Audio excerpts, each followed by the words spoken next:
Assalamualaikum warahmatullahi wabarakatuh. Selamat datang di channel Mutiara Kehidupan, channel yang menyajikan kisah-kisah menarik dan juga menginspirasi. Kali ini kami akan membawakan sebuah cerita yang berjudul Bikin Nangis. Sebulan lagi nikah, wanita syok, rahasia calon suaminya terungkap. Ternyata pria itu kejujuran dalam hubungan merupakan kunci untuk menuju hubungan yang bahagia. Tapi sayang, pria ini begitu tega membohongi wanita yang hendak ia nikahi. Begini ceritanya yang dilansir dari cerita curhat dari seorang netizen. Aku adalah wanita yang bersiap menuju pernikahan dengan orang yang kusayangi. Kami cukup lama menjalin hubungan dan kami mulai serius untuk membina keluarga.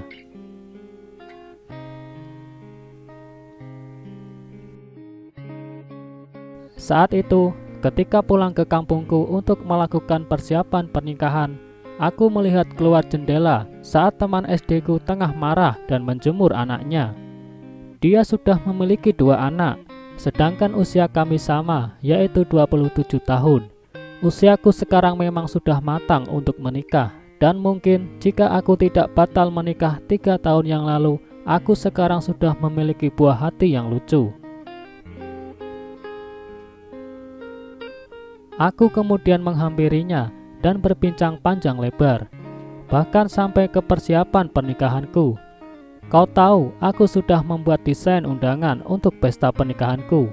Aku sudah memilih gaunku dan membayangkan akan menjadi wanita yang paling cantik pada hari itu, ucapku pada sahabat kecilku itu.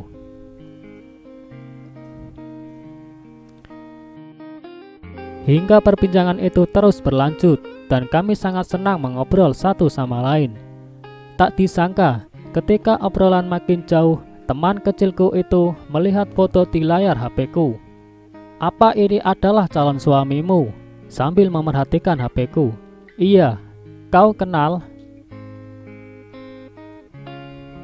Aku hanya berpikir mungkin ia juga teman calon suamiku. Tapi ternyata ia mengatakan hal yang tak terduga.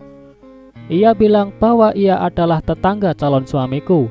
Calonku memang berasal dari provinsi yang berbeda denganku.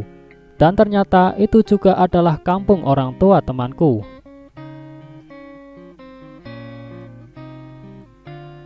Ia mengatakan dengan susunan kata yang dibuat agar tak terdengar menjelek-jelekan. Ia berkata bahwa calon suamiku sudah menikah 2 tahun yang lalu karena kasus MBA, Married by Accident. Dan setelah istrinya melahirkan, ia meninggalkan istrinya dan tak menafkahi anaknya. Sampai sekarang, terkadang istri dan anaknya masih suka datang untuk menanyakan dan meminta pertanggungjawaban dari suaminya.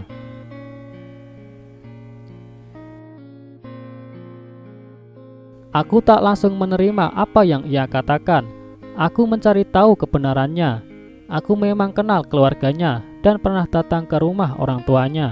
Tapi aku sama sekali tak tahu tentang hal ini. Yang aku tahu, ia di sini merantau dan sudah cukup mapan serta akan menjadi suamiku 1 bulan lagi.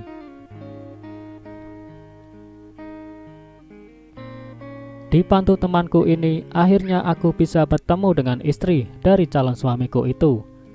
Dan anaknya sangat mirip dengan calon suamiku. Sangat miris mendengar kisahnya, karena aku juga seorang wanita, tapi aku tak akan menceritakannya di sini.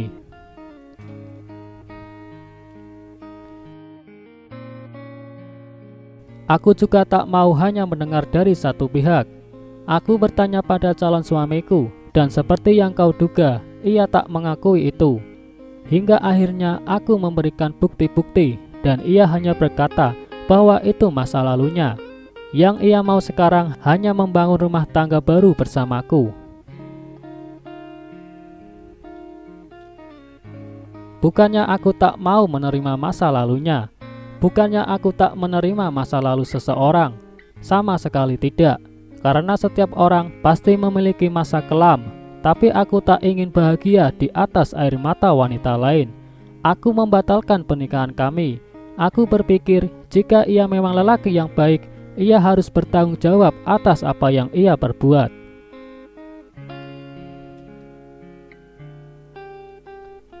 Perasaanku saat itu tak bisa diungkapkan oleh kata-kata.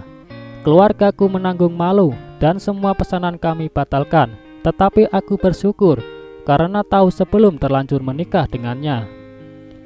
Ya, kau pasti tahu bahwa kasusku batal menikah ramai menjadi perbincangan di daerah rumahku. Kami sekeluarga berusaha menutup telinga, dan aku memutuskan untuk mengajukan mutasi di tempatku bekerja dan sambil meneruskan S2, untuk berharap agar aku bisa move on. Aku terus menyibukkan diri dengan bekerja dan kuliah, tapi tentu itu tak membuatku luput dari pertanyaan kapan.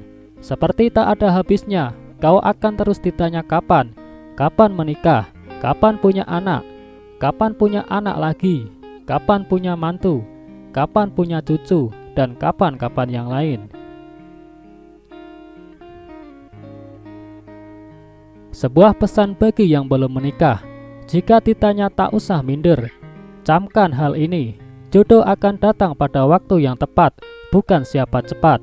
Begitu pula dengan hal-hal lain seperti anak, mantu, cucu, dan lain-lain. Ciptakan kebahagiaanmu sendiri.